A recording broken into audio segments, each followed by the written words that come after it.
Hey guys, wanted to go ahead. Good morning, guys. I wanted to go ahead and talk about one of my favorite reviewers for headphones.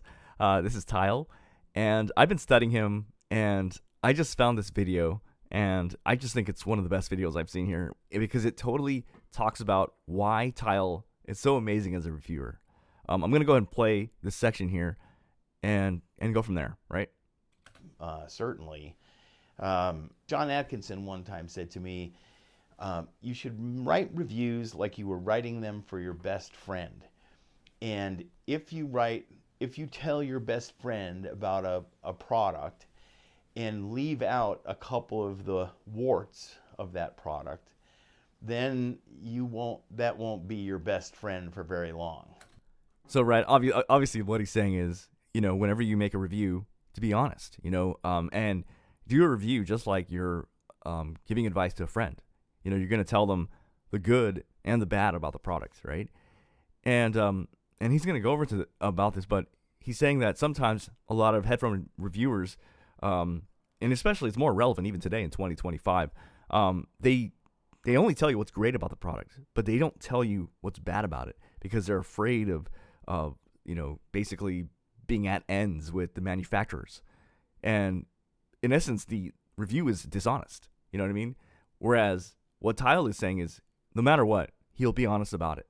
And it has gotten him into trouble, where he says here he's not able to get as much headphones that he would like, but everything he's saying about it, he's being honest about it, right? And I'm going to click play.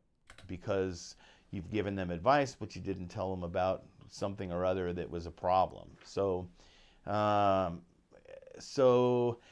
tend to be as truthful as I possibly can, and that oftentimes means being somewhat critical about stuff. And manufacturers really don't like that. Exactly. Manufacturers don't like that. And, that sometimes, I don't mean to be too critical. I know at the end of the day, I get it. I think some YouTubers, you got to make bread somehow, right? You can't just not everyone is allowed to just be like, well, I don't need that, or just, I understand you got to make bread. And so I don't want to criticize folks that are trying to make bread. You got to do what you got to do.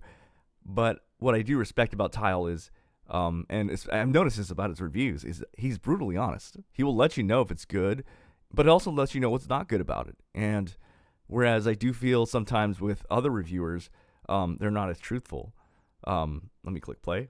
PR people really don't like that. I've had manufacturers come tell me, kind of flat out, I'm not going to send you the headphone yet. We're going to wait for a while because it could be, it's not good.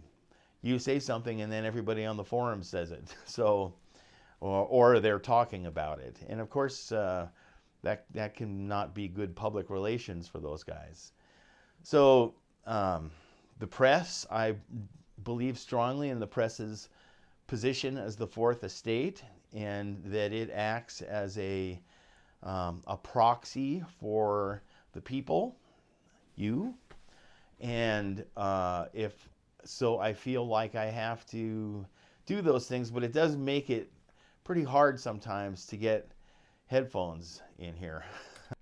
See, what he's saying is basically because he's so honest, then it causes sometimes friction with all these companies, and so it makes it a little bit harder for him to get headphones, right? Because they don't want someone who's too honest about it.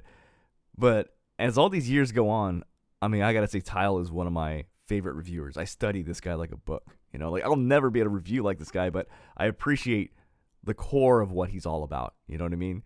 And I feel like that's something that's actually missing in reviews today. There's a lot of reviews today where they only say what's great about a product, but they're so afraid to talk about what's bad about it because they're clearly in cahoots with those companies, But I appreciate this. I appreciate that he's honest about it. And that's all I got to say. You guys have a great day. Okay, bye.